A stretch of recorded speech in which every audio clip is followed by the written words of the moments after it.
Good morning friends. एक बार फिर से माँ कोचिंग क्लासेस में आपका हार्दिक स्वागत है। REET exam 2021 GK super 30 important question की सीरीज जो हम लेके आए थे उसका आज हमारी 4th क्लास चल रही है।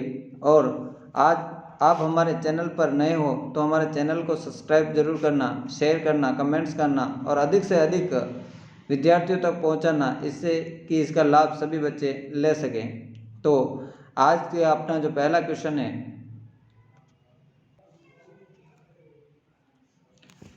तो आज हमारा जो पहला क्वेश्चन है, 1 जुलाई 2017 से वस्तु एवं सेवा कर प्रणाली लागू होने के बाद राजस्थान में निम्न में से कौन सा एक कर जो है अभी भी वसूल किया जा रहा है?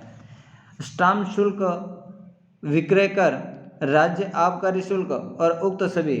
जीएसटी जो लागू हुआ था वो हुआ था 1 जुलाई 2017 को, और ये जीएसटी जो है एक इनडायरेक्ट टैक्स है। और इसके लिए ये जो जीएसटी में पेट्रोल, डीजल, शराब के विक्रय पर, शराब का अगर विक्रय होता है उसके ऊपर कर और आबकारी शुल्क को छोड़कर सभी जो जीएसटी के अंदर शामिल कर दिए थे।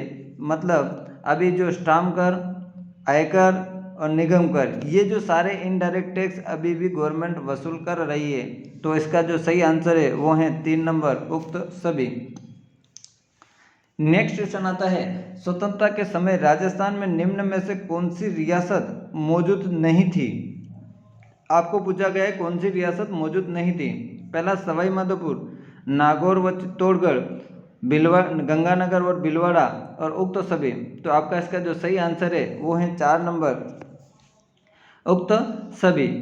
तो जो स्वतंत्रता के समय राजस्थान के अंदर टोटल 19 देशी रियासतें थी। कितनी देशी, अगर रियासतों की बात की जाए तो 19 टोटल देशी रियासतें थी। उसके साथ में 3 ठिकाने थे, इसके अंदर 3 ठिकाने। और केंद्र शासित जो क्षेत्र हैं वो एक तो अजमेर था, अजमेर, और एक मेरवाड़ा। 19 रियासत, 3 ठिकाने और देशी केंद्र शासित जो क्षेत्र था अजमेर और मेरवाड़ा था। इसके साथ ही जो सवाई माधोपुर जो है, सवाई माधोपुर जो है जयपुर रियासत का भाग था। ये जो फर्स्ट जो इसमें दे रखा सवाई माधोपुर, ये जो जयपुर रियासत का भाग था। दूसरा आपका जो है नागौर, नागौर जोधपुर रियासत का भाग था। और चित्तौड़गढ़ जो है वो मेवाड़ रियासत का भाग था। और उसके साथ में गंगानगर जो बीकानेर रियासत का भाग था। और भीलवाड़ा जो है वो आपका था शाहपुर रियासत का भाग था। तो ये आपको ध्यान रखना है, सवाई माधोपुर जो था जयपुर रियासत का, नागौर जो रियासत थी वो नागौर जो रियासत थी वो भी जोधपुर रियासत की थी। चित्तौड़ जो था वो मेवाड़ रियासत की थी। गंगानगर जो था वो बीकानेर रियासत का था। और जो भीलवाड़ा जो माना जाता है वो शाहपुर रियासत के अंदर शामिल था। इसलिए इसका जो आंसर है वो है उक्त सभी।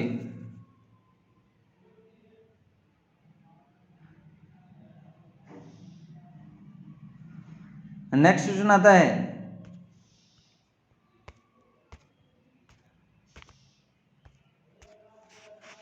तो आपका नेक्स्ट क्वेश्चन है, राजस्थान में निम्न में से कौन से जिले मुख्यतः बीहड़ प्रभावित हैं? कोटा, सवाई माधोपुर, धौलपुर, बांसवाड़ा, डूंगरपुर, जैसलमेर, भीलवाड़ा, डूंगरपुर, राजसमंद, अजमेर, भीलवाड़ा, पाली। तो आपका इसका जो सही आंसर है वो है 1 नंबर, कोटा, सवाई माधोपुर और धौलपुर। यानी जो बीहड़ जो क्षेत्र है वो चंबल के प्रवाह क्षेत्र में बीहड़ सबसे ज़्यादा पाए जाते हैं, जिसमें कोटा, चित्तौड़गढ़, बूंदी, सवाई माधोपुर, करौली, धौलपुर, यहाँ पर सबसे ज़्यादा बीहड़ क्षेत्र प्रभावित हैं। आपका नेक्स्ट क्वेश्चन है, निम्नलिखित को सुमेलित कीजिए। झील या बांध का नाम दे रखा है, जैसे सबसे पहले दे रखा कावोद, उसके बाद में दे रखा है राम सागर, उसके बाद दे रखा है जवाई बांध और उसके बाद दे रखा है किशोर सागर। तो आपका इसका जो सही आंसर है वो है, सबसे पहले देखो कावोद जो है वो है जैसलमेर, कावोद जो है जैसलमेर। राम जो सागर है, राम सागर आपका है धौलपुर, राम सागर धौलपुर। जवाई बांध जो है, जवाई बांध जो है वो है आपका पाली के अंदर, और किशोर सागर है वो कोटा के अंदर। तो कावोद जो झील है वो है जैसलमेर, राम सागर जो है आपका धौलपुर, जवाई बांध जो है आपकी पाली के अंदर, किशोर सागर है वो कोटा के अंदर। इसके साथ ही जो कावो जो झील है वो जैसलमेर जिले में स्थित है और ये खारे पानी की झील है। ये खारे पानी की एक झील है। और जवई जो बांध है वो पाली जिले में है और पाली जिले में यह जो है सुमेरपुर जो है उसके पास में जवई नदी के ऊपर बांध बनाया गया है। जवई नदी के ऊपर ये बांध बनाया गया है। इसके साथ में कोटा का जो किशोर सागर है, किशोर सागर जो बांध जो झील है, किशोर सागर जो झील है ये कोटा के अंदर है और इसका जो निर्माण 1346 के अंदर बूंदी का जो राजकुमार था देहर, बूंदी का जो राजकुमार था देहर ने इसका निर्माण कराने का अनुमान बताया जाता है। उसके बाद में और इस तालाब में कोटा के जो शासक थे महाराज दुर्जनशाल सिंह की रानी और मेवाड़ महाराणा संग्राम सिंह द्वितीय की पुत्री ब्रज कुमारी ने किशोर सागर महल जग मंदिर का निर्माण भी कराया है। आपका नेक्स्ट क्वेश्चन आता है, पंचायती राज्य संस्थाओं के चुनाव करवाने का दायित्व किसका होता है? तो पंचायती राज्यों के चुनाव कराने का जो दायित्व होता है, पहला आपका है भारत निर्वाचन आयोग का, दूसरा है पंचायती राज्य विभाग राजस्थान सरकार का, राज्य निर्वाचन आयोग का और मुख्य चुनाव अधिकारी राजस्थान का। तो इसका जो सही आंसर है आपका वो है राज्य निर्वाचन आयोग के द्वारा। यानी जो 73वां, ये ध्यान रखना 73वां संविधान संशोधन एक हुआ था, 74वां संविधान संशोधन, ये दोनों ही संशोधन के अंतर्गत अनुच्छेद इसके अंदर जोड़ा था 243 के से लगाकर 243 जेड ए तक ये सभी जो अनुच्छेद जुड़े, इसके तहत पंचायती राज्य संस्थाओं और नगर निकायों के निष्पक्ष और टाइम के अनुसार चुनाव कराने का जो दायित्व है वो राज्य निर्वाचन आयोग को सौंपा गया है। इसके साथ ही राज्य निर्वाचन आयोग का जो गठन होता है राज्य के राज्यपाल के द्वारा होता है, ये भी ध्यान रखना। यानी राज्य के अंदर राज्य निर्वाचन चुनाव आयोग का जो गठन होता है वो राज्यपाल के द्वारा किया जाता है। नेक्स्ट क्वेश्चन है, विधानसभा सदस्य किसी विधानसभा अध्यक्ष चुन सकते हैं? विधानसभा सदस्यों में से किसी को भी राज्यपाल द्वारा सुझाए गए व्यक्ति को, मंत्रिपरिषद द्वारा नामांकित व्यक्ति को और किसी भी व्यक्ति को। तो आपका इसका जो सही आंसर है वो है 1 नंबर, विधानसभा सदस्य में कोई भी व्यक्ति जो होता है वो विधानसभा अध्यक्ष बन सकता है।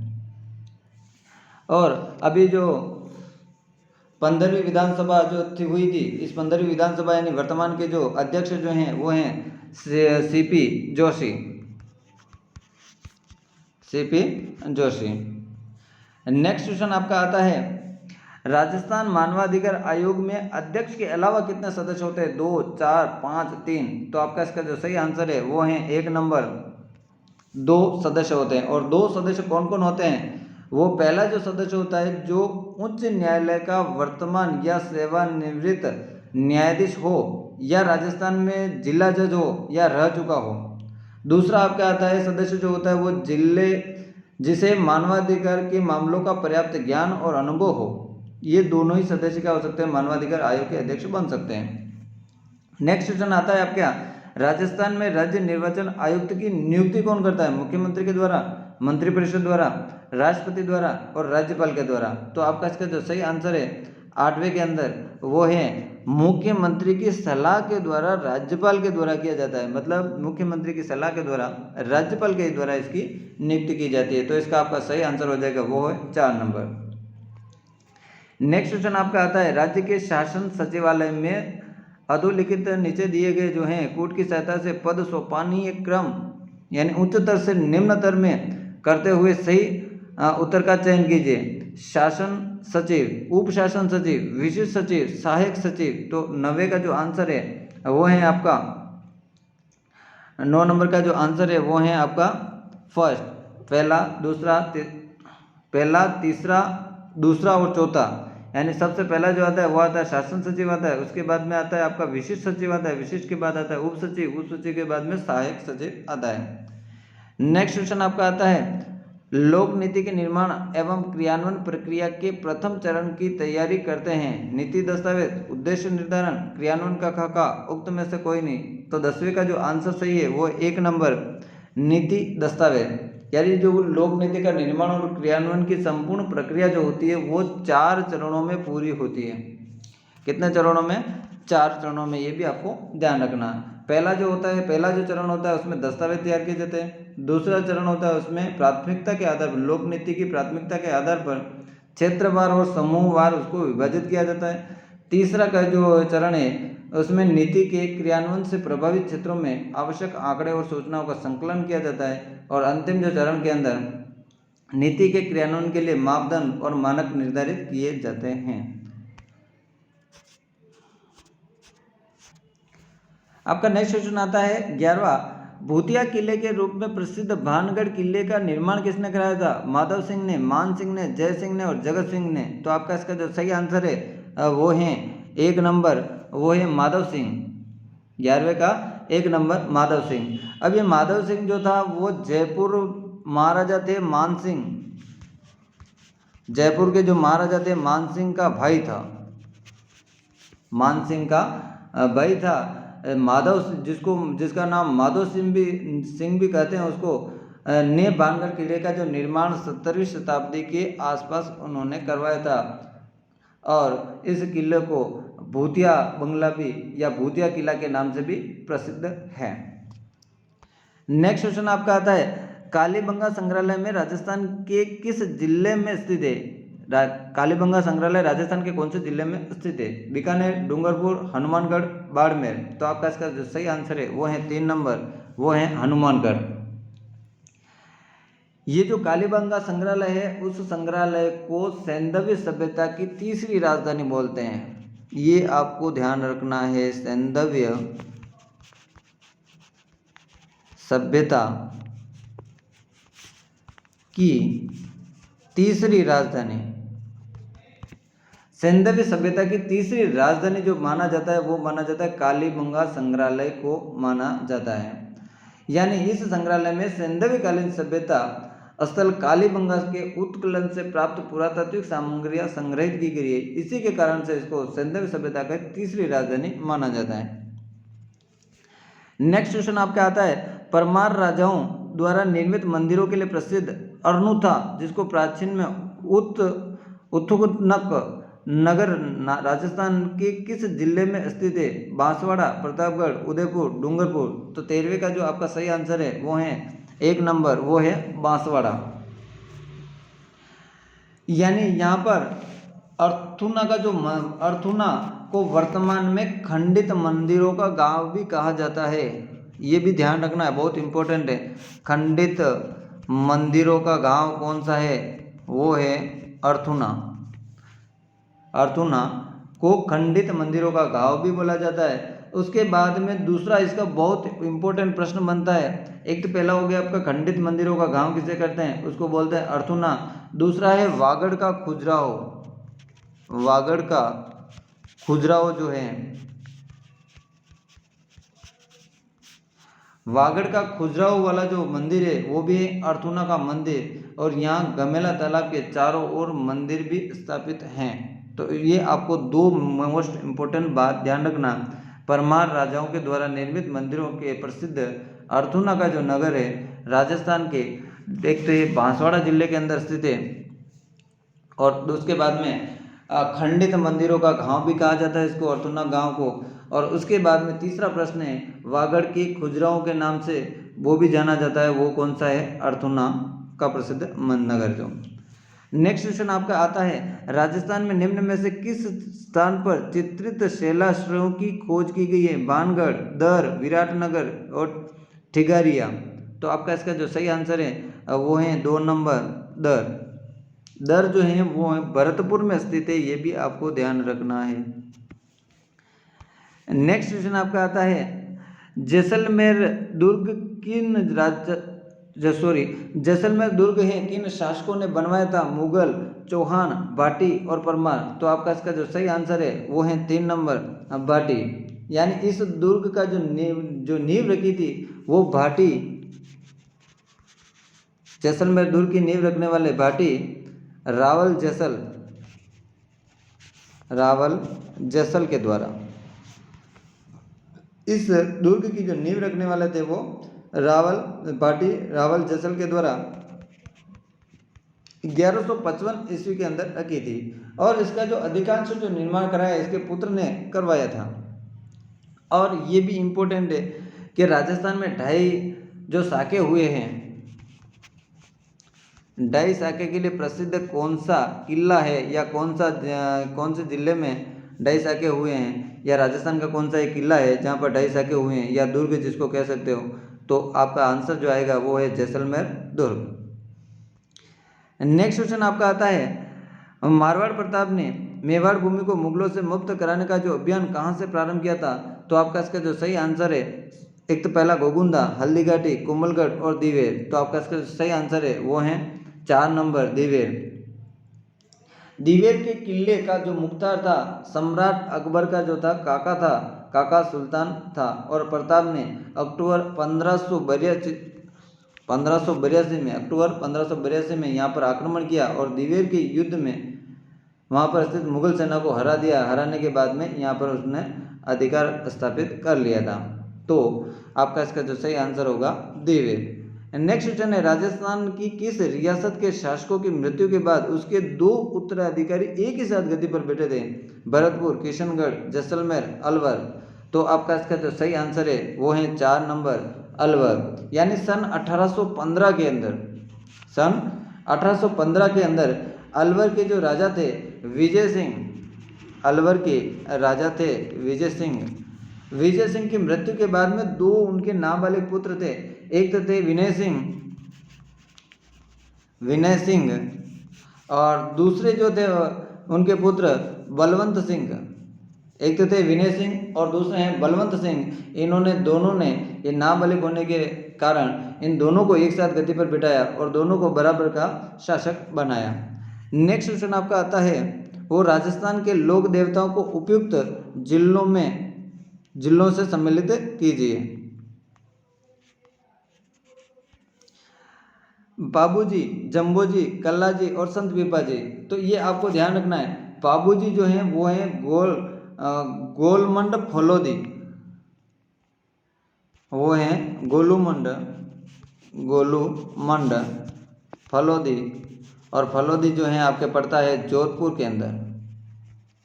और जोधपुर जो है इस फोटो के अंदर अगर आप देखोगे तो बी वाला सही है।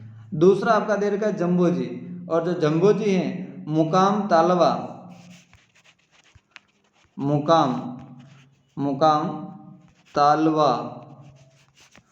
तालवा जो पड़ता है आपका बीकानेर में।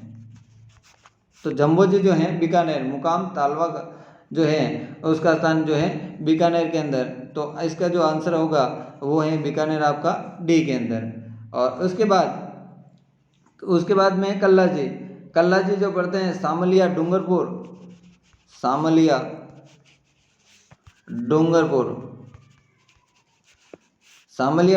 जो है। और सामलिया डूंगरपुर इस चित्र के अंदर देखो ये सीख वाला है। उसके बाद में आता है संत पीपा। और संत पीपा का जो गांव है वो है टोडा गांव है। और ये जो है पड़ता है आपका टोंक के अंदर। और टोंक वाला जो क्षेत्र है ये ए वाला होगा। तो आपका इसका जो सही आंसर हो जाएगा वो है 3 नंबर बी डी सी ए। नेक्स्ट क्वेश्चन आपका आता है कि प्राचीन तांत्रिक शक्तिपीठ सुंदा माता का मंदिर कहाँ पर स्थित है? जालोर, जोधपुर जिला और झुंझुनू, उसके बाद में सीकर। तो आपका इसका जो सही आंसर है वो है जालोर के अंदर सुंदा माता का मंदिर है। और जालोर जिले में सुंदा पर्वत कौन सा है? ये है सुंडा पर्वत पर चामुंडा माता का भव्य मंदिर है जिसे सुंडा माता का मंदिर कहा जाता है। और एक इसके ऊपर बहुत इंपॉर्टेंट क्वेश्चन ध्यान रखना, राजस्थान का प्रथम रोपवे जो स्टार्ट हुआ था, राजस्थान का प्रथम रोपवे प्रथम जो रोप वे स्टार्ट हुआ था वो सुंदा माता मंदिर से स्टार्ट हुआ था, ये आपको कंप्लीटली ध्यान रखना।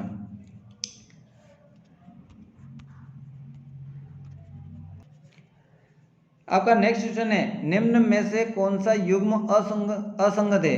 बेणेश्वर मेला बांसवाड़ा, महावीर जी का मेला करौली, महावीर जी का मेला करौली, उसके बाद में हाथी महोत्सव जयपुर, चंद्रभागा मेला झालावाड़। तो इसके अंदर आपका जो फर्स्ट वाला दे रखा है वो आपका गलत दे रखा है, और फर्स्ट वाला जो है वो देखो क्या है, बांसवाड़ा दे रखा है, और बांसवाड़ा नहीं है। बेणेश्वर का जो है आपको पता होना चाहिए डूंगरपुर। कौन सा है? डूंगरपुर के अंदर है, और डूंगरपुर को वेणेश्वर धाम के नाम से जाना जाता है, और वेणेश्वर धाम के यहाँ पर माघ पूर्णिमा को, माघ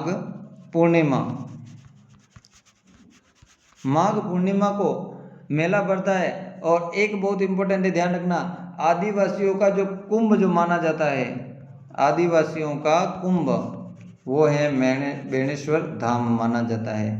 ठीक है, आगे नेक्स्ट क्वेश्चन आपका आता है, एक अनोखी वैवाहिक प्रथा हाथी वेंडो प्रथा किस आदिवासी जनजाति में प्रचलित है? भील, गरासिया, सहरिया और कथोड़ी।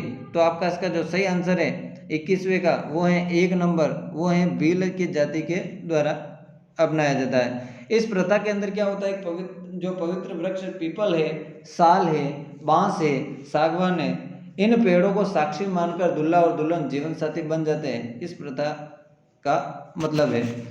नेक्स्ट क्वेश्चन आपका आता है, आभूषण एवं शरीर के अंग जो हैं निम्न में से कौन सा सही सम्मिलित नहीं है?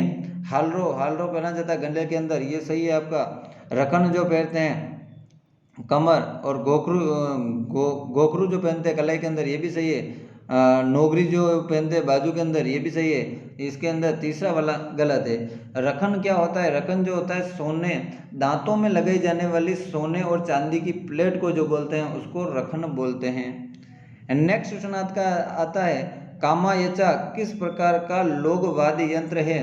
कामायचा जो है वो आपका तत्, सुशीर, ताल, गण। तो आपका इसका जो सही आंसर है तत् वाद्य यंत्र, यह सारंगी जैसा होता है, और यह मांगणियार, लोकनायक व नागपंथी जो होते हैं साधु इनको बजाते हैं। नेक्स्ट क्वेश्चन आपका आता है, राजस्थान में हाड़ौती जो बोली है किन जिलों में बोली जाती है? कोटा, बूंदी, झालावाड़, डूंगरपुर, बांसवाड़ा, सिरोही, जयपुर, अजमेर, बूंदी, कोटा, झालावाड़, अजमेर। तो आपका इसका जो सही आंसर है 1 नंबर कोटा, बूंदी, झालावाड़। आपका नेक्स्ट क्वेश्चन आता है, केसरी सिंह भारत द्वारा रचित क्रांतिकारी रचना चेतावनी चुंगटिया क्या है? कहानी संग्रह, निबंध, महाकाव्य, 13 सोरठे। तो आपका इसका जो सही आंसर है वो है 13 सोरठे।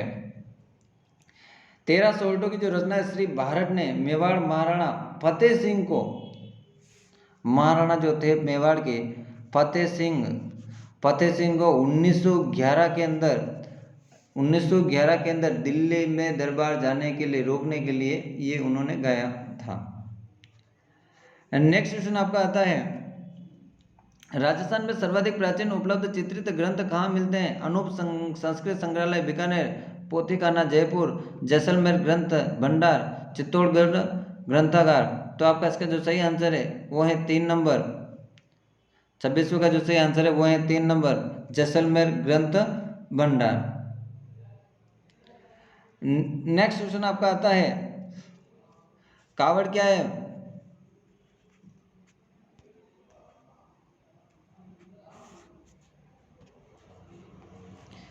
कावड़ क्या है? मंदिर नुमा कई कपाट वाले काष्ठ चित्रित कलाकृति, लकड़ी की बनी तुला, अनाज रखने हेतु प्रयुक्त कलात्मक पात्र, मिट्टी के बने कलात्मक घोड़े। तो आपका इसका जो सही आंसर है वो है 1 नंबर, मंदिर नुमा कई कपाट वाले काष्ठ चित्रित कलाकृति।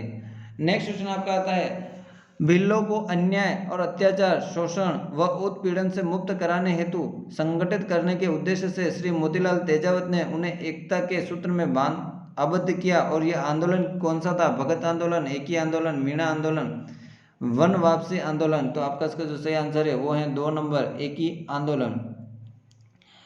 एकी आंदोलन, तो एकी आंदोलन को भील क्षेत्र जो है भूमट में चलाए जाने के कारण इसे भूमट भील आंदोलन भी बोलते हैं। भूमट भील आंदोलन, ये भूमट के अंदर चलाया गया था, इसीलिए इनको भूमट भील आंदोलन के नाम से भी जाना जाता है। नेक्स्ट क्वेश्चन आता है हावड़ा हत्याकांड का संबंध किस स्थान से सीकर, ठिकाना, डिडवाना, परगना, अजमेर, डूंगरपुर। तो आपका इसका जो सही आंसर है वो है 2 नंबर डिडवाना परगना, यानी मारवाड़ रियासत में डिडवाना परगने के डाबड़ा गांव के अंदर 13 मार्च 1947 को किसानों का एक सम्मेलन हुआ और डाबड़ा का जो जागीरदार था उसने 5-6 हज़ार किसानों की सभा में अपने गुंडों से हमला कराया, जिसमें पन्नाराम, चुन्नीराम शर्मा, निम्बी जोधा और नंदाराम अकड़सर नामक 5 किसान शहीद हो गए थे। नेक्स्ट क्वेश्चन आपका आता है मारवाड़ में 17 जुलाई 1942 को महिलाओं के लिए एक सत्याग्रही जगते का नेतृत्व किया था। सूरज देवी माथुर, सावित्री देवी, श्रीमती सुखा देवी और महिमा देवी किंकर। तो आपका इसका जो सही आंसर है वो है 4 नंबर महिमा देवी किंकर। तो आज की हमारी ये क्लास पूरी होती है। आज का सेशन आपको आज का जो सेशन है आपके लिए बेस्ट है और हमारा ये जो वीडियो है आपके लिए यूज़फुल है। तो हमारे चैनल को सब्सक्राइब करना, शेयर करना, कमेंट्स करना और अधिक से अधिक बच्चों तक पहुंचाना और कमेंट्स ज़रूर करके बताना कि हमारा ये सेशन आपको कैसा लगा। ओके, धन्यवाद।